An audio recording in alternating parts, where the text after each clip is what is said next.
Bismillahirrahmanirrahim. Assalamualaikum warahmatullahi wabarakatuh. Alhamdulillah bi ni'matihi tatimmus shalihat. Ashhadu an la ilaha illallah wahdahu la syarika lah. Wa ashhadu anna Muhammadan abduhu wa rasuluh.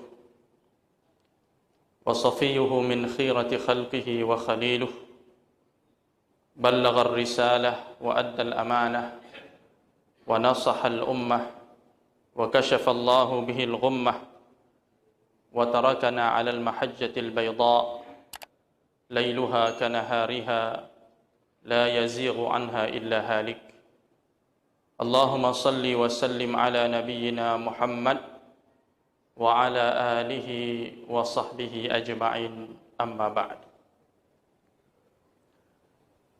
Hadirin kaum muslimin wal muslimat, jamaah zuhur yang dirahmati Allah Subhanahu wa taala. Insyaallah pada kesempatan siang hari yang berbahagia ini kita akan kembali melanjutkan kajian sirah dengan tema besarnya adalah Syama'il al-Muhammadiyah. Maksudnya Syama'il itu sifat-sifat Rasulullah Nabi Muhammad sallallahu alaihi wasallam. Syama'il Muhammadiyah. Di Muhammadiyah ini bukan nama ormas, tentang kemuhammadiyahan. Syama'il itu sifat-sifat perangai fisik, sifat fisik maupun sifat perilaku.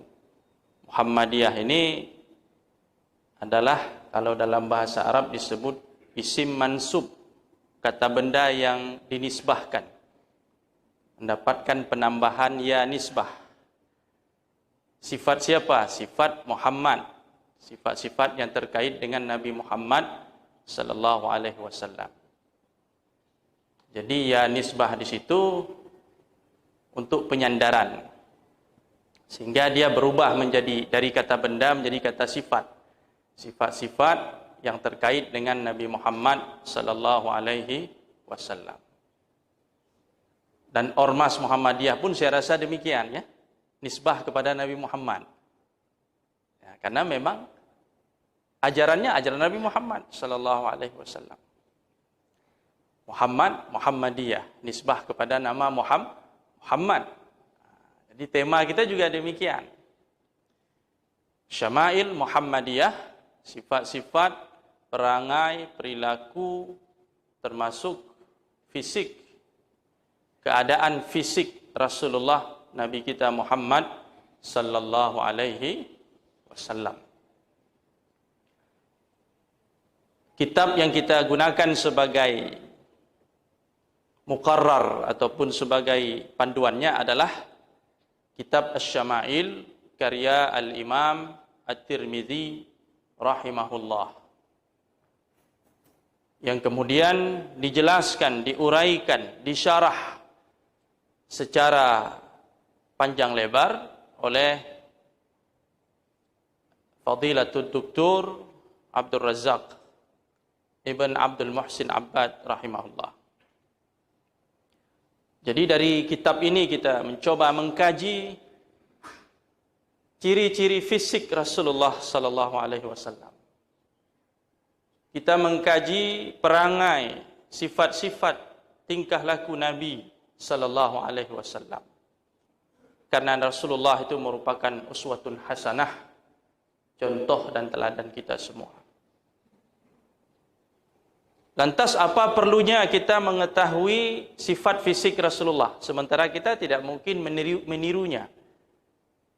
Kalau sifat dalam artian perangai kita bisa menirunya, bahkan kita disuruh untuk mengikutinya, tapi sifat fisik kan tidak mungkin.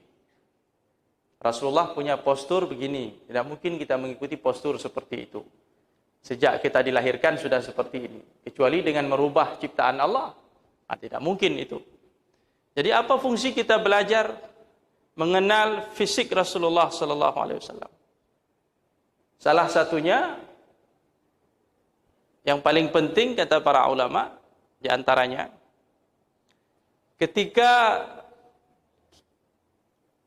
kita bermimpi, dalam mimpi itu datang satu sosok mengatakan, aku ini Rasulullah. Sementara kita tidak pernah mengenal bagaimana Rasulullah itu, bagaimana fisik Rasulullah, bagaimana kulitnya, bagaimana rambutnya, bagaimana bahunya, bagaimana hidungnya, bagaimana bibirnya. Tiba-tiba dalam mimpi itu ada orang mengaku, saya ini Rasulullah. Apakah kita bisa percaya? Memang ada hadis menyebutkan bahwa syaitan itu tidak bisa menyerupai Rasulullah. Tapi penyerupaan yang bagaimana yang tidak bisa dilakukan oleh syaitan? Yang tidak bisa dilakukan oleh syaitan, kata para ulama, adalah ketika syaitan itu menyerupai fisik Rasulullah. Seperti yang dijelaskan di dalam hadis-hadisnya itu. Itu tidak bisa diikuti oleh syaitan. Itu tidak bisa ditiru oleh syaitan. Tapi kalau sekedar dia mengaku, aku ini Rasulullah, itu bisa. Makanya ketika ada orang mengaku di hadapan Ibnu Abbas, saya bermimpi bertemu Rasulullah, Ibnu Abbas langsung tanya, coba kamu ceritakan bagaimana Rasulullah yang kamu lihat dalam mimpi itu. Sallallahu alaihi wasallam. Ketika dia ceritakan benar, seperti yang diketahui oleh Ibnu Abbas, tak benar, mimpimu itu benar. Seandainya yang dia sebutkan salah, pasti akan dikatakan, kamu salah, yang datang itu bukan Rasulullah, itu syaitan. Kita sudah jelaskan umpamanya sifat rambut Rasulullah.